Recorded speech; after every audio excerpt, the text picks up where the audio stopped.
For every new regulation his administration issues, President Trump has said 2 regulations have to be eliminated. But what about the ordinary Americans many of these regulations were designed to protect? Are we heading back to the days of predatory lenders? Today we sit down with the New York Times financial journalist to try to make sense of the financial stories affecting Americans everywhere. He's Michael Corkery, this week on Story in the Public Square.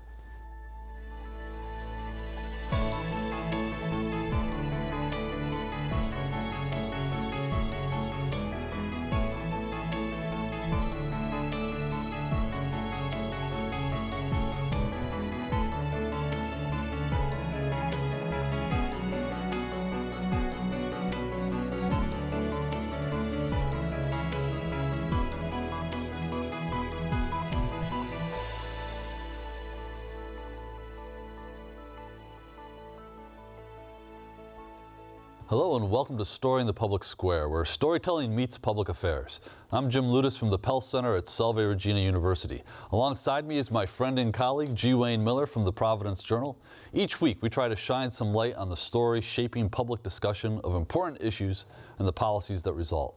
This week we're joined by Michael Corkery, an award-winning financial journalist with the New York Times, whose reporting often explores the impact of big money and big corporations on the lives of normal people.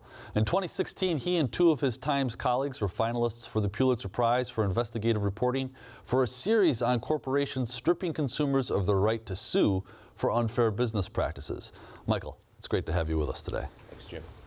You dig into some of the arcane features of big business, the role of finance, and you expose how these wealthy entities operate, often at the expense of the little guy, to put it politely. Why is this relevant today? Well, I think it's sort of always been relevant. It's gotten even more relevant, I think, in today's climate. I mean, I think a lot of us, after the election and Trump's election to the presidency, were somewhat shocked at the depth of the anger and unhappiness in the country. I was certainly shocked by it, but as a financial journalist that have tried to focus my beat on just how corporations are treating average Americans, it's an unfair place, and you can go as far back as you want, but over the past decade, with the mortgage crisis on up through the sort of shrinking economy, and jobs not being what they used to be, it's a place that it really feels like the system is stacked against you, and that's what I've kind of tried to focus on is corporations and big companies and banks and their role in that. Well, so the system is stacked against the little guy. So, back to the earliest days of the progressive movement in the United States, people like Teddy Roosevelt tried to use the federal government to sort of tip that scale a little bit, to put regulation and rules in that would protect individuals, protect the citizen, protect the consumer. President Trump in his first 6 weeks in office has said, we're going to eliminate regulation. We want to go back to some of the practices that led to the mortgage crisis in the first decade of the 21st century. What is the prospect for protecting? Is journalism the last readout of protection for the individual consumer? Well, if you listen to Trump's chief strategist, Stephen Bannon, I mean, the media is the opposition party. The enemy of the people. The enemy of the people, Trump himself has said. It certainly feels that way. I mean, for a man who rode into the White House, fueled by this populist anger and this feeling that the world is stacked against him by the rich guys, he's put an awful lot of rich guys in his cabinet, and these are not just rich guys, billionaires. Very rich guys. Very rich guys, and these are the financiers that have been able to make their fortune off of many of the same policies that has fueled so much anger. I mean, we had a story in our paper in the Times this Sunday about Wilbur Ross, the new Commerce Secretary. I mean, he's somebody that says we need to renegotiate our trade deals, and yet he is, his fortune, and at least in one of his investments, was very much benefited by NAFTA and his deals in Mexico. So it's ironic, I guess,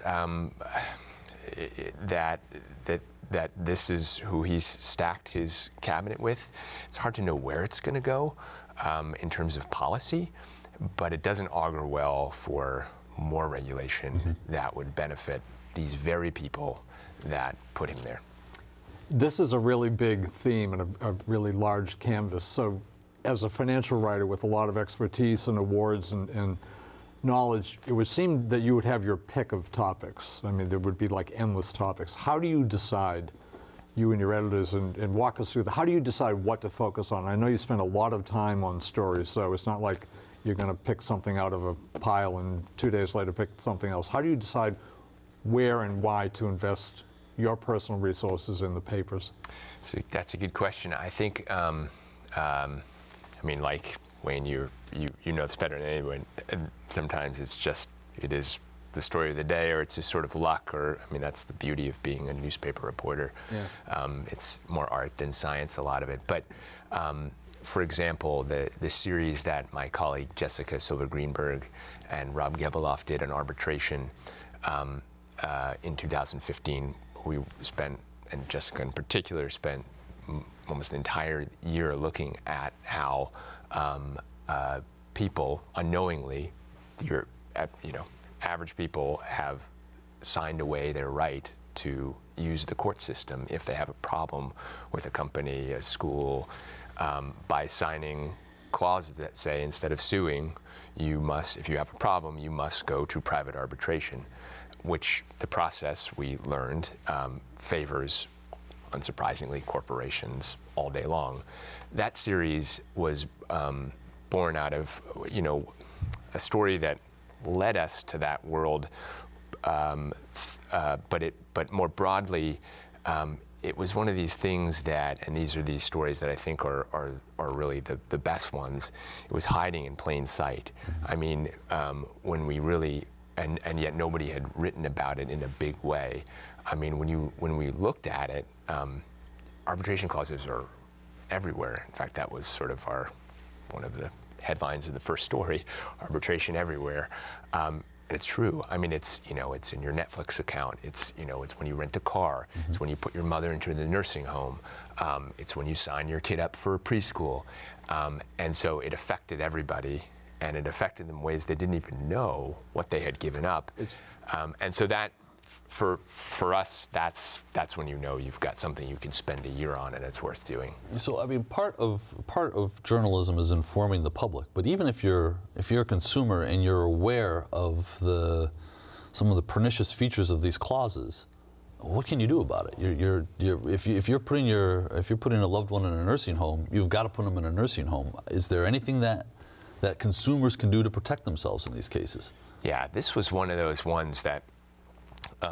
It was frankly shocking how powerless it made your average person, largely because of two Supreme Court rulings in 2011 and 2013 that essentially enshrined these clauses as the law of the land. If they stick it in a contract, no matter if it's buried on page 26, you sign that contract, it was on you to read that fine print and understand that that was in there. So as much as lower court judges wanted to overturn these things because they were so unfair on a lot of levels. I mean, we had a case of a son who was suing a nursing home because his mother had been murdered by her roommate. This is actually over in South Dartmouth, Mass. It's still stuck. The arbitration clause stuck. The judges are bound by those Supreme Court rulings that these arbitration clauses stick. So there really was nothing to do about it except the CFPB, the Consumer Financial Protection Bureau, the new agency created under the Obama administration, basically to address these kind of unfair things. It has put forward a new rule that would limit going forward the use of arbitration clauses in a lot of financial contracts. The future of that rule is uncertain now, given this change in administration, but at least they were trying. Just talk a little bit more about that nursing home case, because you used what I would say is the right word, shocking. This was an elderly woman who was murdered, essentially, by her roommate. And it went to arbitration as opposed to a court of law or law enforcement. Or a civil suit. Or a civil suit. I mean, was this like the Soviet Union? No. But how can this possibly happen? It's amazing, but what basically the courts ruled was, when this woman checked in, it was right there in plain sight in her, plain sight, it was whatever. Buried in 40,000 pages of fine print. Precisely. That if you have a dispute with this facility, you have to go to private arbitration. Wow. And nursing homes were a especially troubling area because, think of the usual circumstances that you sign a parent in. Right. You're desperate to get them in somewhere. You are, usually it's a pretty emotionally distraught move. Mm-hmm. Even if you're the kid or the son or the daughter that's signing your parents in, the patient themselves may not have all of their mental faculties available. So on a lot of levels, it was quite troubling. In the waning days of the Obama administration, there was a ruling that, like an executive order, that addressed this very issue of arbitration in nursing home contracts that said if a home is going to accept any federal funding from Medicaid or Medicare, it could not have arbitration in its contracts. Again, the status of that rule is sort of in doubt now that there's been this change. So we'll see. So I'm curious, as a journalist, when you look at these stories, are you, not that you're an activist and you're a journalist, but are you mindful of trying to achieve some good from retelling these heartbreaking stories? Yes, and that's I think the highest honor that you can have when your stories do have impact. I have a great privilege of working at a big paper like the New York Times that has a lot of reach and has a lot of impact. And so, when you can make a difference, if a law should get changed, that is, a wonderful thing and outcome of your work. But even something short of that, and I think all reporters and journalists feel this way. Just simply giving voice to somebody and their story and their, hardship, I think is a great victory in itself, because these are people whose voices aren't often heard, and to give them a platform like a front page newspaper story and to put them out there, that's a great honor and a great thing to be able to do.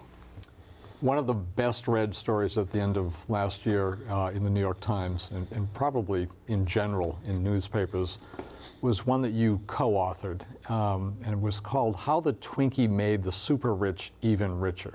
I even love the headline, by the way. I don't know if you wrote it or not. When you get Twinkie and Super Rich in a headline, that's a score. Just walk us through that. How you got onto that, what it was for those people who may not have seen it or know about it. That story came as part of a series that my colleague, P.O.T.U.S, who also covers finance at the New York Times, was heading up about private equity and how private equity basically was kind of taking over our lives in ways that sometimes we didn't recognize. And private equity is, this is Wilbur Ross, this is, these are the richest of the rich, highly successful investors, great track record, amazing investment returns. So he did a series that looked at all these different aspects. The aspect we looked at was looking at how much money these guys make. And they are, by a measure, the best paid people in the world, certainly in the country, if not the world. Higher than Steve Jobs, higher than Mark Zuckerberg. They're not worth more, but they're being paid more. And that's an amazing thing when you look at what they do for a living. And we use Twinkies to show that. Yeah. This was an investment in a junk food company that had gone through enormous labor strife in 2012. Its former owners had fired everybody, all 19,000 workers, and these two private equity firms, Apollo Global Management and Metropolis & Co., bought the company and its assets out of bankruptcy and resurrected it. They did it, what had been 8,000 workers making Twinkies, they did it with 1,400, and their original investment in cash of about $170 million, they returned 13 times in 3 years. Wow. It's astounding, but we kind of dug into exactly how they did it, and we contrasted the fortunes that were made with the experiences of the workers. And I think it came, we didn't sort of expect this at the time. It was something that we had worked on for a couple months, but it coincided with the Trump election. And lo and behold, when we called a lot of these workers back that we had been talking to for months, almost to a person, they all voted for Trump. These are the people that had been laid off in 2012, who had been hired back by the company but at lower wages. They were the angry Trump voter, and many of them were former union folks, dyed-in-the-wool Democrats that were just fed up with basically what happened at Twinkies. We're going to take a quick moment for station identification. This is Story in the Public Square, where storytelling meets public affairs.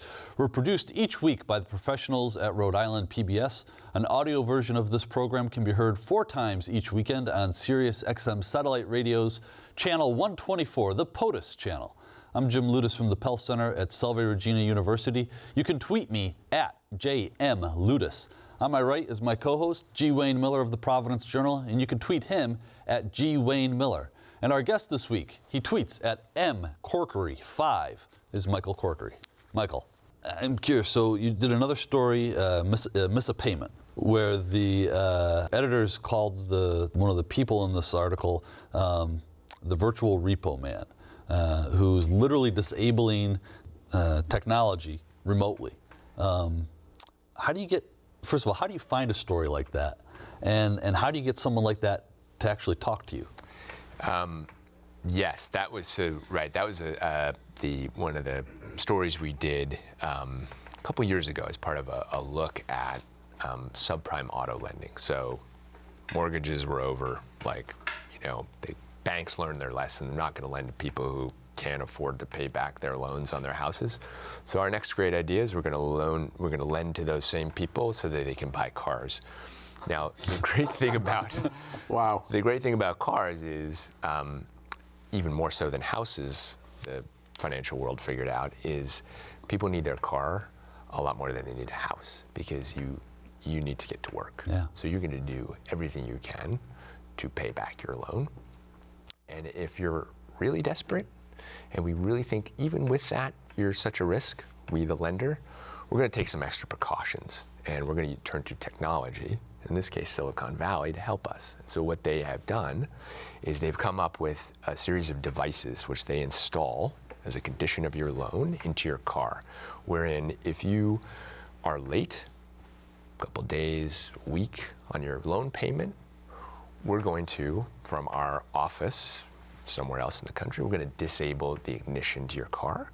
So when you go out in the morning to start it, to drive your kids to the doctor, to get them to school, it's not going to be able to start. That's wicked. Until... That's fiendish. I mean, that's like medieval torture of some kind. But it's like corporate Big Brother, right? It is very much corporate Big Brother, 100%. They will say that the financial lenders will say, without this device, we wouldn't give these people loans, and then they wouldn't have a car, and then they wouldn't be able to get to work. Mind you, on top of this device, they're also charging the 30% interest on their loan. Well, that's right. So you're referring to the virtual repo man. Another device that is also installed alongside the disabler is a GPS. Yeah. So they know where to go pick it up. Right. So if they need to repossess it, they know exactly where it is. But what that allows is the loan officer at the little credit union, in this case it was a loan officer in Louisiana, who was able to look on his iPhone, like from his couch, and find out where all his cars were. But just think about that, that some guy who gave you a loan gets to know like where you're going to dinner, if you're going to the doctor. It's truly Orwellian. Well, but this is my question. So if the federal government was doing that, right? If this was a government chip that was implanted in cars, there would be protests in the streets, right? We'd be marching on the Capitol. Absolutely. Why are American consumers so willing to accept the private sector's intrusion into our privacy, into, I click those same arbitration agreements on Netflix because you've got to do it to get the account. But why are consumers so willing to tolerate this kind of behavior from corporations that they would never consider appropriate by their government? Very good question, because they don't have a choice. They really don't have a choice, because if you decide, you know what, I don't like this Netflix thing, I'm against it. Not going to sign it. Netflix says, okay, sorry, can't get your streaming. Your kids are out of luck. They want to watch, Sleeping Beauty tonight. Sorry, you're out of luck. And they know that. They've got basically a lock. With these people, this is their only chance to get a loan. You either sign up for this unbelievable intrusion on your life, or you don't get to work, and then you're really out of luck. So that's how you get there. And I have to tell you, I've lost the capacity to be shocked pretty much after all these years in journalism. When I read that story, I almost literally jumped out of my seat. I could not believe it. It was so far beyond the pale. It's Great amazing. job. No, well, that's a perfect example of where these people. There was one woman that we quoted who, said that this was shut off on while she was driving, and it shut the car down. Luckily, she wasn't hurt, but no one would believe her. Right. And we put this on the front page of the paper, and people believed her, and so much so that I have heard recently, as of a couple of weeks ago, because we did a bit of a follow-up, because the FTC, the Federal Trade Commission, is actually investigating these. Oh, so you got a reaction. Good. Subpoenaing some of these lenders. They've actually started pulling back on the use of some of these disablers, because it's just, I think, because of the public relations and liability part of it. That was a dramatic story, and I use that word in a complimentary fashion. But a lot of the work that you do that goes into that story and other stories involves spending a lot of time going through what I would call very obscure regulations, laws. How do you get the patience to do that? That kind of stuff requires just time and time and time, and looking at documents and reading, and there must be hours that pass when you go, can I go home now? But it's a serious question. It is. How do you get the patience to do that? Because you need to do that. Very but I'm much. not sure everyone has that kind of patience. Very much, and some of my colleagues are even better at it. Some of these, and Rob Gebeloff, who worked with Jessica and I on the arbitration series, is our computer-assisted database guy at the paper, and he built this amazing database of arbitration decisions, which, because of a sort of fluky California law, what is supposed to be secret, you can kind of get a sense of, what the outcomes of a lot of these arbitrations are. That patience that he has, and I have to some extent for documents, comes from a place of, I think, when you see the power of what data does, and by building a story that is so airtight, because you have, collected, whether it's based on court documents or it's based on, obscure data that you can kind of pull and scrape and analyze, it just makes the stories that much stronger and that much more bulletproof, and that much more, a service, because this is something that, again, it's resource intensive. It costs the paper an enormous amount of money to spend the resources to do this, but it's very worth it in the end. So this is a big question. We probably should have started the show with it. But so you talk about all of the data that you use in your reporting, making it bulletproof. So we're working in an environment now where the President of the United States is referred to, we mentioned this flippantly, but he's referred to the press as the enemies of the people. He has singled out the New York Times, among a couple of other handful of really sort of elite news gathering outlets. He has branded a lot of this fake news. As a journalist who has worked in building real credible bulletproof stories, how does that affect the work that you do? Or does it, I guess, is the question.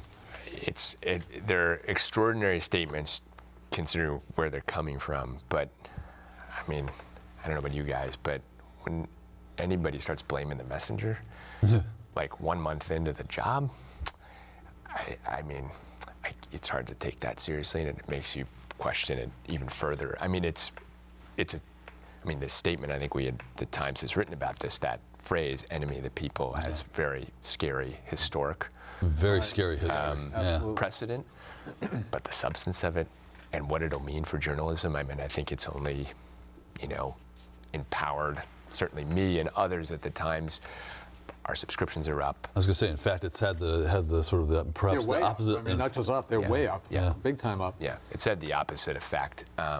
So, again, it seems like it's part of the MO of a lot of sideshows and a lot of sort of inflammatory statements. Do you ever occasionally step back from all this and think about the wisdom of the founders in writing the First Amendment? They made it first, not second. And you've got about 27 seconds to answer that question. We do this every Bring up First Amendment, you got 27 now we're down seconds. to 20 seconds. It's, listen, I mean, I think anybody in our line of work today that's involved in somehow trying to bring more understanding of the world and trying to root out the truth sees the power of that now more than ever. But yeah, you're right. It is the first, and it's, just all this turmoil notwithstanding, I think it's going to stay that way. I think we feel like we've really just touched the tip of the iceberg here. We have really just touched but Michael Corkery, thank you so much for being with us. We're out of time today, but if you want to know more about Storing the Public Square, you can follow us on Facebook or Twitter, or visit us online at pellcenter.org. For Wayne Miller, I'm Jim Ludes. We hope you'll join us again next week for another edition of Storing the Public Square.